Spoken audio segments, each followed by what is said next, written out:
Hey, what's up? This is Matt with Let's Talk Music. I'm here with let me see here, Steven and Dan from Don't Believe in Ghosts. That's That's right. what's up, Matt? How's it going? It's going great, guys. Happy to have you. So you guys are based out of New York City, correct? Yeah, Yes. Yeah. We're from like different parts of New York. Most of those guys, the other three guys are from like Queens and Brooklyn area, and I'm Long Island. Oh, okay. Been all over New York. I actually drive a truck. Before I came off the road, I was in New York quite a bit. awesome. It is not a fun city with a truck. Oh Oh, yeah, I can imagine. Yeah. Even with a van, it's not fun either. But with with a truck, I can only imagine. with my old band, we toured nonstop throughout the country, and you would always know when we were home, and when you were sleeping on the bus, you'd always know when we got back to New York because all of a sudden the whole bus would be shaking on the roads would be like, and you'd be like, "Where are we back? We're home," you know. All right. So always right, the new single. I was checking that out. It's doing well on YouTube, 5.3 thousand views. Really catchy, funky type song. Really enjoyed it. Uh, Awesome, man. Tell me about the video, man. Tell me about the song. Yeah, so the song, Dan had this riff, and he sent it around, and we started working with it, and we built the song off that because it was like one of those where it was like instantly something that we were into. We're like, yeah, that's awesome. And then as far as the video goes, we make our own videos. So we come up with the concepts and direct them, and I'll edit the videos together and stuff. So with this, it was finding a way to get across the story of the song, which has that, we all have these like internal battles that we're constantly facing. In fact, I mean, the name of the band, Don't Believe in Ghosts, is about not giving energy to the ghosts of your past. So it's like all about that internal struggle type thing. And so with this, it was like, how do we articulate that without like becoming too bogged down in all of it? And it was just, let's have fun with it and show those different sides of us. And Dan, with with his vice of food, it was just a fun way to play with that. I was going to ask about that. There's a lot of food in the video. We got cheeseburgers, a banana, and I think you're eating an apple at the end. That's Yeah, right. making an apple at the end. Yeah. Yeah, So that's the funny thing is, so I'll write these concepts for the videos, and it's like, I'll come in and I'll be like, so here's what's gonna happen, like all this crazy stuff, and they're all like, okay, cool. Yeah, we just blindly follow him wherever and wherever we end up is where we end up. That's it. But Yeah, we trust him because he's usually when he does these things, we feel like we knock it out of the park a lot of the time. yeah. yeah. I mean, the video was very entertaining. Let's say. I kind of was like, okay, what's with all the food, the cheeseburgers and stuff, smashing, Yeah. kind of paintbrushing somebody, but it was very entertaining. And like I said, the song is really catchy. I enjoyed it. Speaking of which, I mean, you guys have been featured on Apple TV Plus with the show We Crashed, starring Anne Hathaway and Jared Leto. Yeah. Did you guys get to meet them? We maybe stood about a couple of feet from Anne Hathaway when she was kind of going over some of her lines. We were in a scene with her when she was on stage, but we didn't really get to formally meet them. Jared Leto, I don't think was near anybody. I think he was like secluded from everybody, shooting his own scene. I think he was on the same location, but just like on the other side of where everybody else was. And that's kind of Yeah. how Jared is. So, Sounds like him, right? and then you guys were also featured performing on the third episode of it. Yeah. Yeah, that was the scene that we shot that whole day. We played our song on stage I guess a crowd at a festival. It was a really cool experience, and that's where we saw Anne Hathaway, but we didn't get to. I don't think we really had time to Matt, check. Matt, what you have to understand is this. So we went in there, and they're like, it's, we're gonna do a quick scene. They're like, this is kind of a pivotal moment. There's gonna be a helicopter, there's all kinds of stuff. They filmed us for 2 hours. So we didn't know what to expect, like when we finally like watched it, because it was like, they're like, 2 hours, we got to get this angle, we got to get this angle, the whole thing. And so, it was like, wow, like in our minds, we were like, this show's about us at this point. Yeah, Spent yeah. I two mean, it hours. was like a whole day based I'm on. like, we don't need fucking Jared over here right now. I'm like, clearly, like we're killing this. We did one run and they were like, we got to get cameras on the stage. We're like, yeah, get them up here. We're Yeah, working the crowd, the whole thing, you know. So it was kind of funny, like when we watched it back, and it's like, it's awesome, we're in it, but it was like kind of quick. But we're like, we spent 2 hours doing that, and I I'm think it like, was more than 2 hours. it was a It was long like a time. whole. It's like a whole day almost, like of shooting, really, like And outside. It it was a was like lot. almost 100 degrees out. It was so hot, and they Wow. had all the extras moving around, like in position, like different positions and stuff throughout. It was kind of cool, but it was awesome to be a part of it, and just such a cool thing, you know. It was great. Sounds like so much more work than what your video was. The music video. Yeah, your music video versus the performance in the show. It sounds like it was a whole lot more work. Yeah, I mean, to be honest with you, I mean, it was like there's a lot of work in the music video. There was that took a long time. But Definitely more set pieces and things that wardrobe changes and things like that for and sure. you're going off of like two other versions of yourself, you know, so it's like you got to go to all that stuff done. But yeah, I mean, as far as like the performance part of it, it was like we probably performed it more times for the Apple TV show than we did for the music video. Definitely, you know, definitely. So you told me kind of what the meaning behind "Don't Believe in Ghosts" is. What about the beginning? How did you guys start out? When did you start out? How did y'all meet? Well, both Steve and I had we had old bands that had a lot of the same fans of one another. We actually played college together in Daytona Beach, Florida. For a long time, our fans were always saying like, "Oh, you guys should play a show together." A bunch of tweets from people, but it ended up happening where we met in Florida, even though we were both from New York. And I guess we just kept in touch over the years. We were in the same scene. So around the time that both my band and his band were kind of dissipating, kind of ending, he reached out to me to start this new project with him. He had already been kind of working with it for a little while. It was kind of like an idea, like a solo kind of thing that he was getting started with, and then he was still in the process of putting the band together. And he gave me a call, and I said, I "I'm was gonna." writing myself away from my old project, you know, like what I was doing with the old project. It was like you need to write as much as you can to just get that out of your system. Otherwise, you're just rewrite, you know, you're doing like that kind of thing. So I took like from leaving that band, from putting that to the side, I took like a month or two and wrote like 30 something songs Oh wow. and wrote and demoed like 30 something songs to get as far away from there as possible, you know, really push myself and stuff. And then and then it was about time to put a band together and make it a band. And and we've been writing everything together since. So it's great.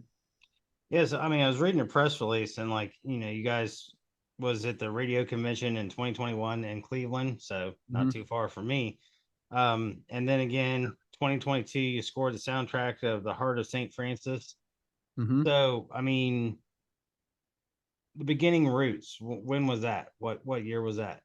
I would say 2017, and things were really ramping up quick. 2019, we headlined, one of the greatest venues in New York City, Bowery Ballroom, twice, and we sold it out. And it was like, oh, this is about to go, you know. And then we signed with Imagen right in 2020, and then it was like COVID hit, Mm-hmm. and and it was just like everything just my brother died of COVID at that time, Oh, it was shit. like I'm sorry. everything. Yeah, it was just like It's it was heavy. it was a tough time, so it was like we couldn't play. It was like all of a sudden we were going from like being on the road to like selling out these things to doing all this stuff that we were doing, and then it was like it all like stopped there. So it kind of put a pause on it a little bit, but like at the same time we kept writing, we had to find our place again in our heads, with all the stuff that happened. And being in New York too, it was like the center of it all in the beginning, if you remember. It was like just a crazy time. So it was like really finding like our headspace and finding our place, and just getting back to where we needed to be with everything. So yeah, I mean, Just like every other band or people in different situations during the pandemic. but we're not making excuses for their I'm lack of work. saying, I'm saying we had to figure it out. A lot of people were put in that position where they had to kind of figure out, adapt and improvise. So we had to figure out new ways of writing music, new ways of interacting. And luckily, we are in a place where we can do that remotely, and the technology's there, the tools are there. So We also did like we did a couple of retreats during that too, where we went to like, Airbnbs on a lake and just with the band and locked ourselves away and wrote and played and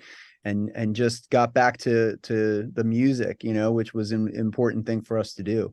So yeah. Yeah, I think it really impacted a lot of people in different ways. Like with me, we never stopped working. We was out there for the entire thing. Companies were shutting down. We was, you know, losing business, this and that, and it was kind of an uncertainty for us too. Like, if all these customers are closing and we're not moving freight, how are we gonna, stay afloat? But um, really good minds behind our business and stuff. They kept it going, and it was fortunate for us. We took our precautions. We wore the masks, we wore the gloves, whatever. But I think for some people, such as yourselves, musicians or artists of any kind, it was actually kind of a good period because you wasn't being pushed to put out music. You wasn't being pushed to go on tour. You was actually, like you said, getting in your headspace and sitting back and writing songs and new material and developing stuff that you might not have had time to do otherwise. maybe even less of a focus on posting social media and more of like a creative mindset. I was Right. talking about that a lot with them, and whereas sometimes that following the latest social media trends and keeping up with all the posting and everything, that can definitely take away from the creative process. So I guess we were maybe a little more inspired to do that. Yeah, I mean it had its ups and downs. I mean I think the downfall was is you couldn't get out there and play shows. Us as fans couldn't get out there to watch the shows. Um, the plus side was you have more time to create the music you want to create, and us as fans have more time to be like, God bless, I want to see a show. Yeah, that's the other thing too, is we were hoping that there would definitely be a high demand after a while, after a long while of people waiting in their homes, of going out and seeing a show. Whereas we felt like we were in a place uh, that I feel like we're kind of living in a world where it's the desire to go to shows, the desire to leave your house, Mm-hmm. is getting a little bit less. But when everybody was kind of trapped for a while, I feel like they were really itching to get out. It took us a minute too, because like here, like a lot of people were just kind of scared. Even when things opened up again, they were just like they would go out to dinner, they would go places, but the idea of going into a rock club, just and be cloistered together with people, just it's not like going to like a Madison Square Garden where there's a high ceiling. There was that idea of like, so it took a while. And to be honest, it wasn't until last Friday that we actually sold out our first show again in New York. Oh So Yeah, it wow. was like, we did have, I think it might have been September 2020 or September 2021. We had a really big release show where people were finally able to kind of get out of their house again for the first time. I think there was at yeah, Knitting Factory in Brooklyn, and we really knocked it out of the park at that show. That was a good that one. was great. That was really good. Before everybody had to go back into their homes again. We were given the runaround. Everyone had to leave, come back. Yeah. But yeah, most recently we did have a very in a while we had a very successful last Friday release show for Always Right. So that was the first time in a while that we saw something like that. So we were really happy about it. It felt like everybody was coming back out, so that was a really cool thing. And Right. just awesome. The energy was just amazing. It was so fun. But see, and that's like I remember when they first was talking about it here about doing a show, and the DJs and I mean everybody on the radios and everything, they were saying, look, I know it sucks that you got to wear a mask because you're going to be packed in there like sardines. It's already hot. Now you got this thing over your face, blah, blah, blah. But please follow the rules, while you're at these shows because we as people need to come together for these shows, for this music, and the artists, they need to get out there and play. They need to, that's their job. They need to make money. And it was the way that he put it was so just sincere. And I think there wasn't a person one, because he was like, don't break the rules. There wasn't a person one that I heard of getting kicked out that night. Yeah. But it was tough, because I mean, you're breathing your hot air back into your face from the mask, and then you're stuck in there with all those people, and you know how small venues are. It's always like they can turn the heat off and it's still 100 degrees in there. Yeah, it's horrible. Yeah. Yeah. So, but it was great, man, to actually get out and do it. And I remember another band that's on your label is oh shit, oh my god, they used to be Boba Flex. The Lonely Ones. The Lonely One, yes. Yeah. I did an interview with them, and I remember Jimmy was like, "Man, you're not vaccinated." I said, "No." I said, "But I'm not positive." I said, I don't feel sick or anything." He's like, "Yeah, they're not gonna let you into the show." I'm like, "What?" He's like, "Yeah, you either have to show like a 72-hour um negative test or a vaccination card." And I was like, "Well, damn." So I got to do the interview. I just wasn't able to get into the show, which really sucks. That But, sucks. afterwards, got my vaccination done. I was just, it was kind of early into it. Like I said, where I was kind of waiting it out, I guess. I didn't know how to feel about it. I don't, that's just my opinion Yeah. on things, but It was a confusing time. I mean, it it was was. a confusing time for everybody. So, as you get to where you get to, but it was just it's hard. You didn't know what to think, what to feel, and we lived through something that, every 100 years something like this happens, and we lived through it. And sometimes it's weird to think back and be like, wow, that's fucking real, man. Like the world shut down, Mhm. and a lot of people took advantage. A lot of people, spread misinformation, and everybody just did their thing. And it was just it was a hard time, and people lost people, and it just felt like fucking surreal as can be, So I think one thing that I kind of give people in general, as a whole, credit for is we didn't act stupid over it. I mean, there was people that was getting pissed. There were some people that were like, "Nah, I'm not doing this. I'm not doing that." But I mean, as a whole, everybody was like, "Okay, this shit's no joke." We're Yeah. we're gonna do what we gotta do, because I mean, it's kind of like a modern day Black Plague. Yeah. So, and I think that's what got everybody through, man. And I mean, now here we are a couple of years later, and music is making great strides. Tours are happening. Speaking of which, what's your guys' plan for 2023? I mean, we're still early, so you guys hitting the road. What's going on with We that? are. We're hitting the road. We have a bunch of dates we're going to be announcing soon. Some early things that we announced. We're actually coming your way. We're going to be in Akron, and we're going to be in Cleveland, and we're going to be in Chicago and Indianapolis in May. So Okay. we'll be up that way. Any of those near you and you want to come hang, just let us know and come Those hang. ones were so far announced for May, but we have a lot more that we're going to be announcing. Yeah, we're gonna be doing some West Coast dates. We're just gonna be headed all over. So there'll be a lot of dates this year. Are you guys headlining? Some of these shows will be headlining. We're also going to be doing some radio shows that we're working on, which we won't be a headliner yet at this point, and working on bigger things where we can be support. But on these particular runs that we're headed out towards you, I think we're headlining all those dates. Yeah, Awesome. yeah. Any festivals? Not yet, but we're working on that. Okay.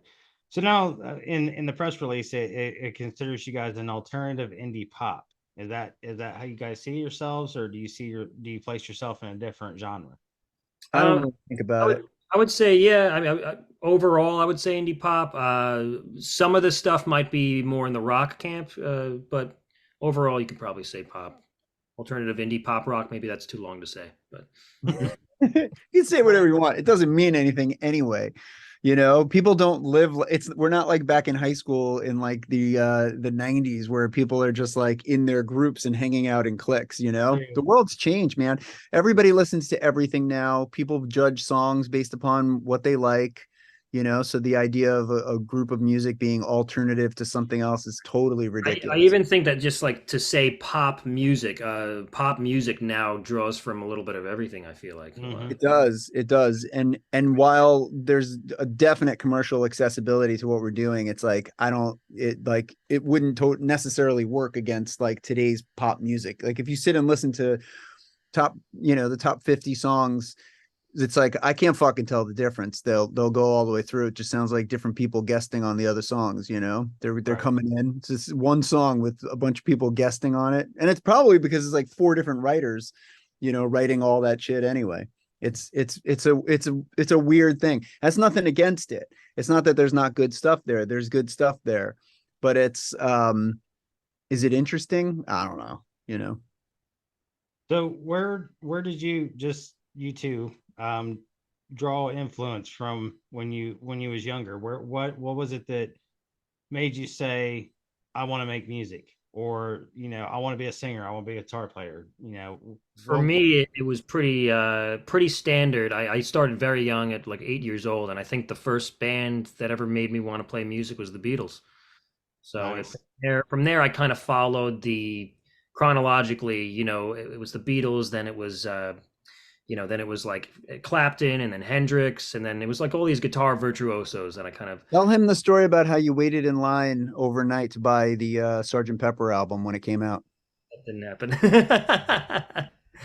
Yeah, I walked right into that too. That Um, was good. I mean, I grew up like, my older brother, he was playing Kiss and Motley Crue and Ozzy Osbourne and, all kinds of stuff. And I'm like, those are fucking rock stars. You know what I mean? Like Kiss were superheroes. Motley Crue were superheroes, you know? And then it's like for me, it was like Prince and Michael Jackson, of course, and just like a lot of different stuff. So Metallica, just grew up with, and then a lot of punk rock and hardcore music that I listened to and stuff but like real hardcore and punk rock music, like the on cassettes and stuff like that, Right, right. skateboarding, just all kinds of stuff. So just music's incredible, man. It's not about like what you call it, it's about how it makes you feel, you know Amen. Yes, sir. so that's it. And it's like every kind of music is a different mood as far as I'm concerned, and there's something good in every type of music that's out there. It Did just you read depends on your mood. did you read my blog? No, did you say that? You sound like you're narrating it. I That's actually I actually wrote a blog where the title was, how does music feel or make you feel? And oh, that's awesome. I went through each emotion and like what parts of a song can do that, and certain artists that can do that. I mean, it was one of my favorite ones that I did. It's It's no longer on my site, because I rebuilt it after it crashed and stuff, but it's music is definitely a feeling. I don't care whether it's hip hop or R&B or rock or death metal or whatever it is. There's always something in that particular song that you're listening to, or that band that you're listening to, that can grab you and make you feel a certain way. Yeah, and why would you want to be stuck with just one feeling, Right. it's Right. like we're humans. Let's experience everything we can. And for me, like also new feelings are like, that feeling of like new things and like exploring new things and discovering new stuff. And it's awesome. So And music is yeah, yeah, it's well, Christ, when I was a kid, dude, we freaking made breakup tapes. oh yeah. Making Yeah. mixes is that like breakup mix. the Yeah. So that's I it. mean, it definitely was a feeling. I mean, you could listen to a song, man. You just think about the girl that just dumped you, and you're boo-hooing in your bedroom, like, man, I'm a little sissy, But Matt, I gotta tell you, I mean, like if there was a girl I liked, back in the day, before I even asked her out, I'd be like, I'd make her a mix, and I'd be like, I'm gonna win her over with these fucking jams right here. Look at this flow. look at this flow. And then around song 4 or 5, you sneak in that little subtle "we could be together" type song, you know what I mean? And they're like, Right. and then you put it, then you got something that's a little bit reckless after it, like, I don't care, I'm dangerous, Yeah, I mean, at the end, you got the song "Knocking Boots" or something, you know.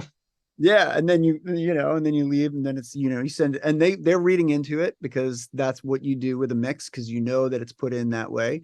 But Mhm. you're just kind of like, so you put in some weird stuff, and there's an art to it, and it's sad because that art is like, young kids today. It's about Spotify playlists now. You kind of can do the Well, same. Yeah, you can, yeah, It's but different. it was a lot more heartfelt when you went out and you bought a blank tape and you took Yeah, all I that agree. time to record them songs, and then you brought it to her. It's just Yeah. more of a, instead of like click in, click in, click in. Oh, I'm sending it Yeah. to you. that was It's a night. That was a night because you would work on it, and then you would have to listen to the whole thing for the flow to make sure it was perfect. right.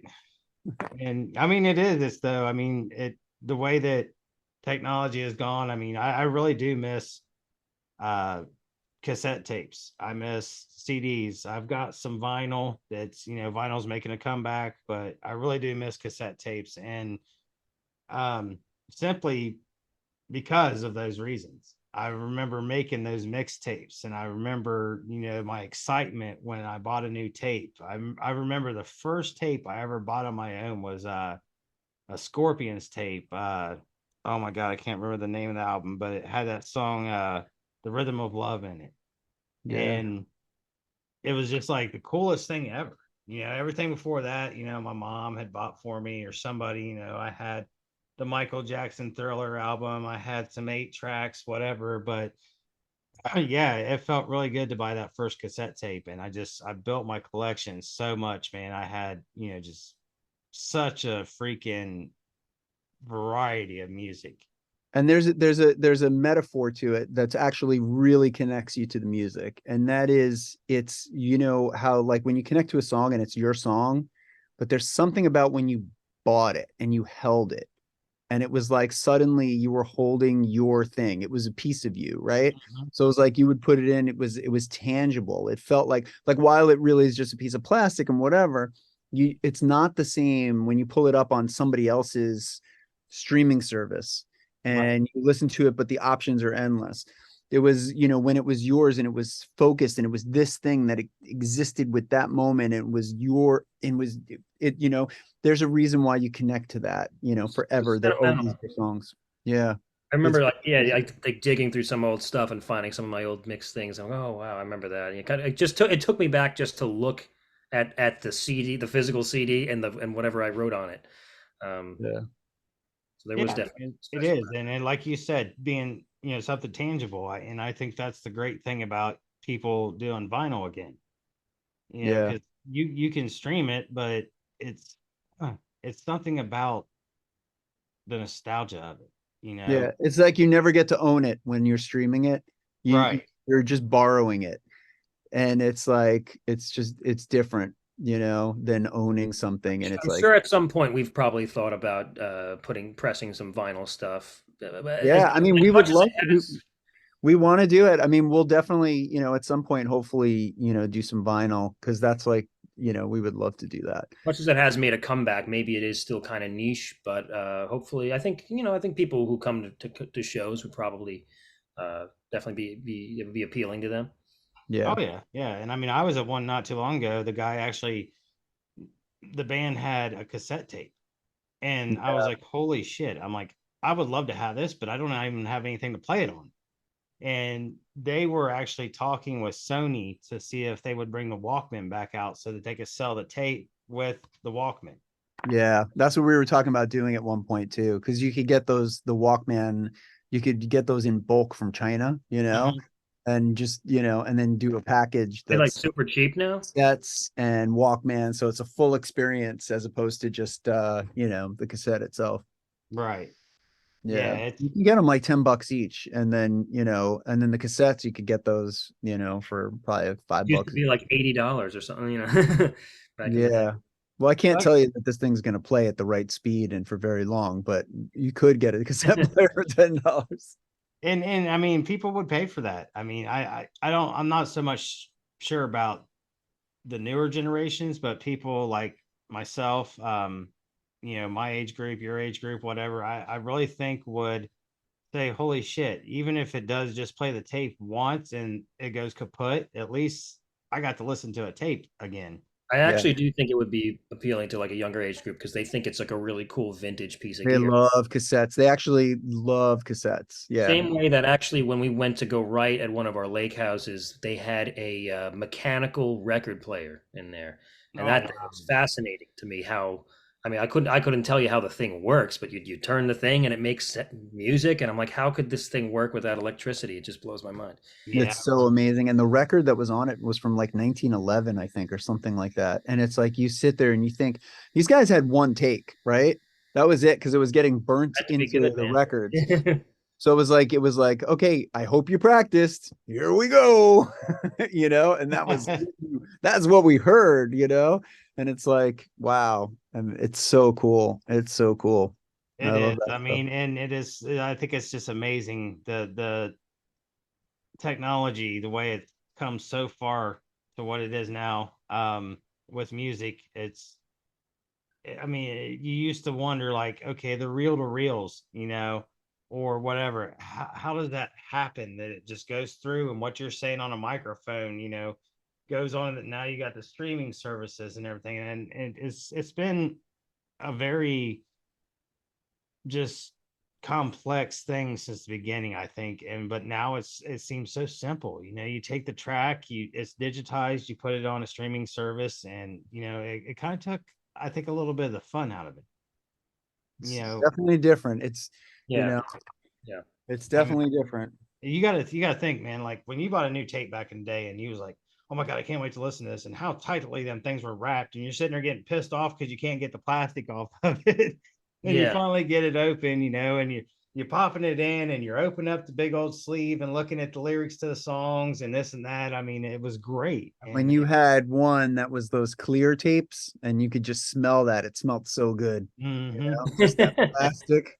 I'd be like, this smells like industry. All right, fellas. Well, I appreciate your time this evening, and yeah, I'll try to look you up when you're in Akron or Cleveland. Akron's about hour and 45 minutes, about 2 hours and 15 minutes to Cleveland. But I mean, that's not too far to drive to, That's come. nothing for you, man. Right. I mean, you guys are coming from New York City, so. But as a driver, you were driving for a while, right? Oh, So I still drive. I just, yeah, yeah, I don't, I'm home every night, but yeah, I kind of hate it anymore. I've been doing yeah, it for like 20 something years now. But yeah, I'd love to come out and see you guys and set something up live. I'll get with Shauna and talk to her about it. And again, man, I appreciate your guys' time, and Thanks for having us. you guys got a hell of a resume going, man. And I hope that the momentum keeps going, and you guys just keep selling shit out, and you make your way out there. awesome, man. I appreciate it. And honestly, thank you so much for giving us a platform to talk to take the time out of your night to just actually sit and ask us questions. I know you don't really know us that well personally, so this is just a super cool thing. And just really appreciate whatever, support you can give us, man. It's very much appreciated. Oh yeah, this is what I do, man. And trust me, it's all my pleasure. This is music has always been one of my biggest loves. I mean, I got my mom, I got my wife, and then my children, and love is It's music, man. it's very easy to like the popular stuff. It's certain people that are the ones that find the things that are going to come next, Hmm. and that's people like you, man. So thanks for the patience to dig through. No problem, guys. Well, you have a wonderful evening, and hopefully we'll see you in May. Yeah. Absolutely, buddy. All All right, right, guys. take care. Have a great night. You too. Take care. Bye.